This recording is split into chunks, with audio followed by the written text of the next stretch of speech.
Welcome to the latest episode of Retro Renegades. Today we are going to be talking about the return of a legend, Streets of Rage 4. It's back and it's very, very good. It's been 26 years since the last official installment, but with the surge for nostalgia at an all-time high, its return is warranted and welcome. First impressions, it looks very, very slick. Much like Wonder Boy the Dragon's Trap, which is also produced by Lizardcube and .emu, alongside Guard Crush Games, the art style is striking. Every character old and new has a modern stylized look to them, and the backdrops are equally arresting. Even the soundtrack sounds familiar. If you think the Stage 1 track, They're Back, sounds like something from the 16-bit era, you're not imagining things.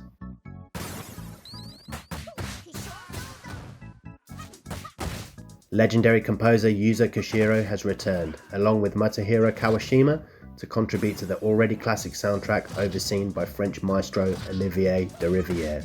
In my eyes, or ears, Koshiro-san is the greatest video game composer of his generation, and although it is a tough act to follow, Monsieur de Rivière et ses amis have compiled a worthy soundscape to stand tall in the gaming halls of Valhalla with the godlike Koshiro and Kawashima.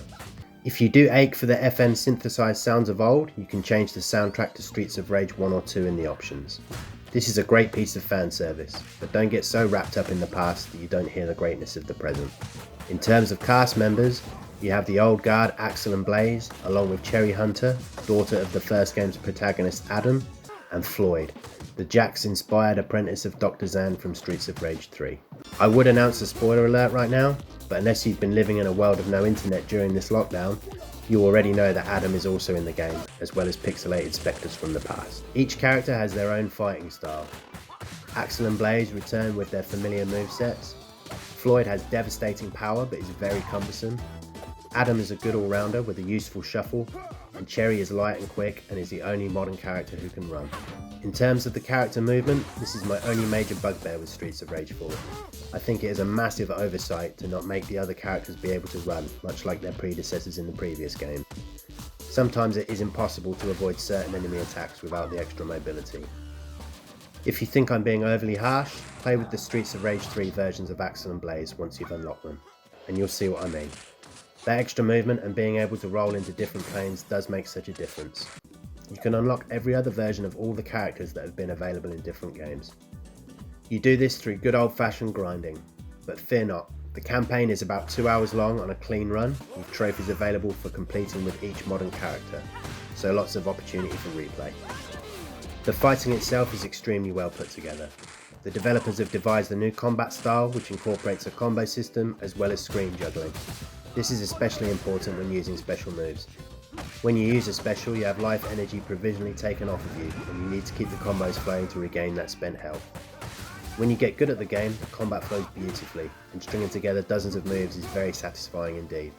Being able to throw and catch weapons is also a nice touch.